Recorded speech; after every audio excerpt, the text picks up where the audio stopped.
what the customer's looking for. And this is where salespeople fall apart. We get so excited about what it is we have to sell. We forget it's what the customer's looking for.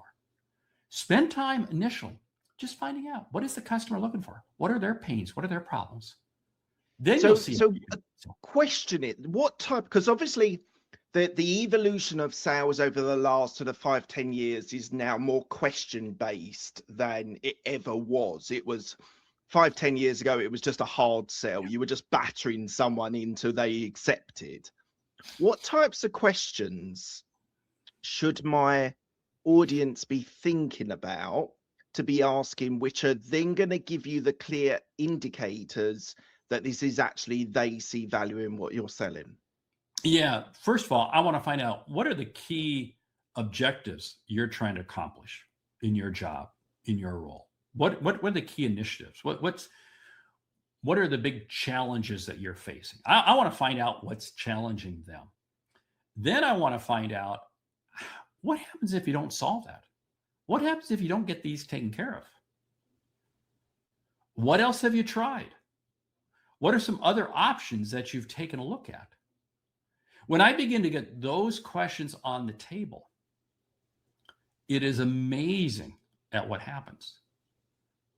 I love asking people after I've had a couple conversations with them, getting to know them a little bit.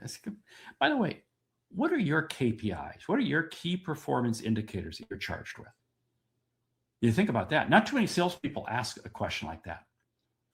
But it's amazing. I asked this of a senior level executive the other day, who I've gotten to know, really trying to help. And wow, he shared with me exactly what his KPIs were. Perfect. That's great. Now I know exactly how I can help him and his company. Perfect. That's what I'm looking for.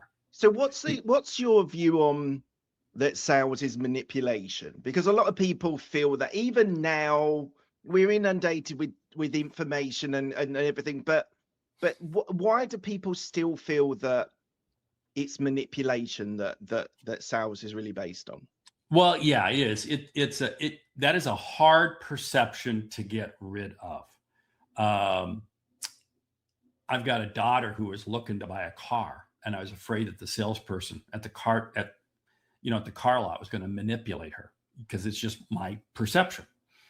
And so I'm fearful of that. There's a fear of that, because if you are looking at sales, not as serving, but as just trying to take their money. Example, when I first got into sales, I did not like sales. In fact, my view of sales was that you were a bowling pin, and it was my job just to knock you down, throw the ball down, knock over the bowling pins, take your money and run. That was my objective. And that's manipulation. That is manipulation. Today, I truly believe that sales is about helping you, because my belief is this, and this is what I want every salesperson watching this, listening to this, take this to heart. The only good sale is the one that leads to the next sale.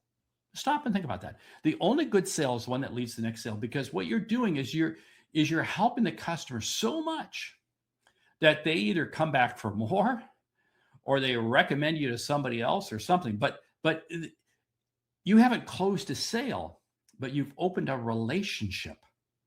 That's pretty cool. And if I can go into every sale with that approach, with that attitude, later today, I'll be meeting with a prospect. And this is the approach I'm taking. I'm going to be sitting down with this prospect, and I'm going to be talking to them. I want to find out from them what's going on in their company, how they do it. I'm just listening. Then I'm going to determine as to whether or not I can help them. Now, I may get into some conversations that I can't help them. And I have to be honest. I'm upfront. Hey, you know what? I don't think I'm the right fit for you, but I know somebody who can. And I love referring somebody like that to somebody else, because you know what I've done? I've now created 2 raving fans. The person I refer them to now loves me, because, wow, I'm giving them some business. And 2, the customer who I was talking to is now even more satisfied and trusts me even more, because I didn't try to push something on them, but I gave them to somebody else. And long term, I build my business that way. Long term, I create more clients. I create more business. That's huge.